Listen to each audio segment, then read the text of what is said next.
Béni soit celui qui, à cause de son excessif amour pour nous, nous a envoyé son Fils bien-aimé, en qui il s'est complu, et pour qu'il nous réconcilia, et nous fit entrer en paix avec lui, et qu'il fut au milieu de nous le gage et le médiateur de notre réconciliation. Or, que pourrions-nous craindre, mes frères, avec un médiateur si charitable, et que pouvons-nous appréhender avec un otage si sûr? Peut-être me demanderez-vous quel peut être un médiateur qui vient au monde dans une étable et se trouve couché dans une crèche, qui est enfin enveloppé de l'ange, pleure et est étendu sur sa couche comme les autres enfants. Je vous répondrai qu'il n'en est pas moins, au milieu de tout cela, un très grand médiateur qui cherche, non pas comme par acquis de conscience, mais avec succès de tout ce qui peut assurer la paix. Sans doute, ce n'est qu'un tout petit enfant, mais cet enfant est le Verbe dont l'enfance même la plus tendre n'est pas muette. Consolez-vous, dit le Seigneur votre Dieu. Voilà ce que dit l'Emmanuel, c'est-à-dire Dieu avec nous. C'est le cri de cette étable, le mot de cette crèche, le sens de ces larmes, l'exclamation de ces langes. Oui, c'est là le cri de l'étable qui prend soin de se tenir, prête pour l'homme qui était tombé entre les mains des voleurs. C'est le mot de la crèche qui pourvoit au fourrage que réclame l'homme devenu semblable aux bêtes de somme. C'est le sens de ces larmes et l'exclamation de ces langes qui veulent laver et éponger ces blessures saignantes. Car il est bien certain que le Christ n'eut besoin d'aucune de ces choses pour lui. S'il les a subies, ce n'est donc point pour lui, mais pour les élus. Ils respecteront mon Fils, disait le Père des miséricordes. Oui, Seigneur Dieu, ils le respecteront certainement, mais ce ne sont point les Juifs à qui vous l'avez envoyé. Il n'y a que les élus, pour qui vous l'avez envoyé, qui le respecteront. Nous l'adorons en effet, non seulement dans son étable, mais encore sur son gibet et dans le sépulcre. Nous le recevons avec dévotion, tout petit enfant, à cause de nous. Nous l'adorons sanglant et pâle, pour nous. Nous lui rendons nos respects dans le sépulcre, où il est, pour nous. Nous l'adorons pieusement, avec les mages et avec le saint vieillard Siméon. Nous pressons avec amour le Sauveur enfant dans nos bras, et nous le recevons dans votre temple, ô mon Dieu, comme votre miséricorde même. Car il est lui-même celui que l'Écriture appelle la miséricorde éternelle du Seigneur. D'ailleurs, qu'y a-t-il qui soit coéternel au Père, sinon le Fils et le Saint-Esprit? Or, ce n'est point miséricordieux qu'il faut les appeler l'un l'autre. Ils sont la miséricorde même. Cela n'empêche point que le Père aussi soit miséricorde, car les trois personnes ne font qu'une seule miséricorde, qu'une seule essence, qu'une seule sagesse, qu'une seule divinité, qu'une seule majesté. Cependant, quand on voit que Dieu est appelé le Père des miséricordes, on ne peut douter qu'il ne s'agisse alors du Fils même de Dieu. Or, c'est avec beaucoup de raison qu'il est appelé le Père des miséricordes, puisque ce qui lui appartient proprement, c'est d'avoir miséricorde et de pardonner. Peut-être me demandera-t-on comment la miséricorde peut être le propre de celui dont les jugements sont un abîme sans fond, comme nous pouvons lire dans les psaumes. D'ailleurs, quand elle parle de lui, l'Écriture ne dit pas « toutes ces voies ne sont que miséricorde », mais « toutes ces voies sont en même temps miséricorde et vérité ». Celui à qui nous attribuons dans nos cantiques la miséricorde et la justice n'est pas moins juste que miséricordieux. Nous répétons encore dans nos chants qu'il a miséricorde de qui il veut et qu'il endurcit qui il lui plaît. Mais la miséricorde lui est propre, car c'est en lui qu'il trouve la matière et comme le germe de la miséricorde.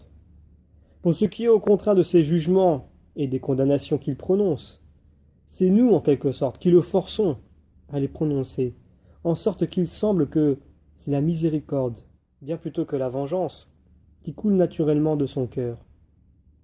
Entendez-le dire en effet, est-ce que je veux la mort de l'impie, et ne veux-je pas plutôt qu'il se convertisse et qu'il vive?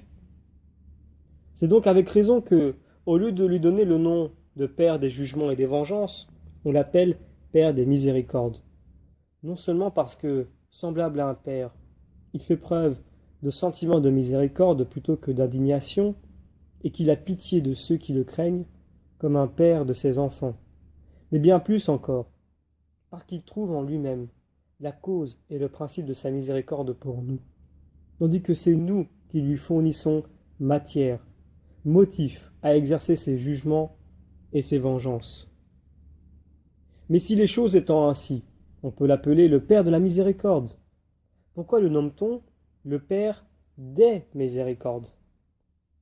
Le prophète a dit, le Seigneur a parlé une fois, et j'ai entendu ces deux choses, que la souveraine puissance appartient essentiellement à Dieu, et que vous êtes, Seigneur, rempli de miséricorde. D'ailleurs, l'apôtre nous montre une double miséricorde dans le Verbe, dans le Fils seul, en nous disant que Dieu est le Père, non d'une seule miséricorde, mais des miséricordes. Le Dieu, non d'une seule, mais de toutes sortes de consolations, qui nous console non seulement dans telle et telle tribulation, mais dans toutes nos tribulations. Un écrivain sacré a dit que les miséricordes du Seigneur sont en grand nombre. Sans doute parce que les tribulations dont il délivrera les justes sont nombreuses. Il n'y a qu'un Fils de Dieu, et il n'y a qu'un Verbe. Mais notre misère est multiple, et réclame, non pas seulement une grande miséricorde, mais une multitude de miséricordes. Peut-être à cause des deux substances dont se compose la nature humaine, qui sont l'une et l'autre bien misérables, pourrait-on dire avec raison que la misère de l'homme est double, bien que chacune de ces substances compte plusieurs misères, puisque les tribulations de la chair et du cœur sont nombreuses. Mais celui qui sauve tout l'homme le soustrait à cette double nature de misère. Mais comme cet unique Fils de Dieu est déjà venu sur la terre à cause de nos âmes, pour ôter les péchés du monde, et doit revenir une seconde fois pour nos corps, afin de les ressusciter et de les rendre semblables à son corps glorieux, peut-être ne semblera-t-il pas hors de raison de reconnaître une double miséricorde quand nous parlons du Père des miséricordes. En effet, lorsqu'il prit un corps et une âme semblables aux nôtres, le prophète ne s'est pas contenté de dire une seule fois « Consolez-vous ». Mais, comme nous l'avons rappelé plus haut, il a dit « Consolez-vous, consolez-vous, dit le Seigneur votre Dieu ». Sans doute pour nous faire comprendre que celui qui a bien voulu s'unir à nos deux substances venait pour les sauver l'une et l'autre. Mais, selon vous, quels sont ceux qu'il doit sauver? Évidemment, il ne sauvera que son peuple, car le prophète a dit « Il sauvera non pas tout le monde indistinctement, mais son peuple de ses péchés ». Et plus tard, ce ne sont point tous les corps, mais seulement celui des humbles qu'il rendra semblable à son corps glorieux. Si donc il console son peuple, ce ne peut être bien certainement qu'un peuple humble, celui qui doit sauver, car pour les regards des superbes, il doit les confondre. Voulez-vous savoir quel est son peuple? Un homme selon son cœur nous le fait connaître en ces termes. C'est à vous, Seigneur, que le soin du pauvre est laissé. Et Jésus lui-même nous le fait comprendre dans son évangile en disant « Malheur à vous, riches, parce que vous avez reçu votre consolation. » Dieu veuille, mes frères bien-aimés, que nous préférions toujours être du nombre, de ceux que le Seigneur Dieu console, non point de ceux à qui il a dit « Malheur à vous ». Après tout, pourquoi il consolerait ceux qui ont déjà une consolation? La muette enfance du Christ n'est point faite pour consoler ceux qui parlent beaucoup. Ces larmes ne sauraient être la consolation de ceux qui rient sans cesse ces langes, et ne consolent guère ceux qui se prélassent dans leurs beaux vêtements, et ceux qui aiment à occuper les premières places dans les synagogues ne trouvent rien qui les console dans l'étable et dans la crèche du Sauveur. Mais peut-être toutes ces choses seront-elles autant de consolation pour ceux qui pleurent et qui ne sont couverts que de pauvres langes aussi. D'ailleurs, ils peuvent remarquer que les anges n'en consolent point d'autres. C'est en effet à des bergers qu'ils veillaient et qui gardaient leurs troupeaux pendant la nuit, qu'ils annoncent la joie de la lumière nouvelle et la naissance du Sauveur. C'est pour les pauvres, pour ceux qui travaillent, non pour vous, ô riches, pour vous qui avez déjà votre consolation avec le malheur à vous, tombé des lèvres d'un Dieu, que la splendeur d'un jour éclatant, brille au milieu des veilles de la nuit, que la nuit même s'est éclairée comme le jour.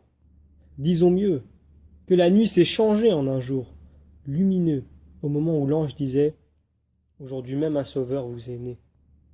Aujourd'hui, disait-il, non pas cette nuit.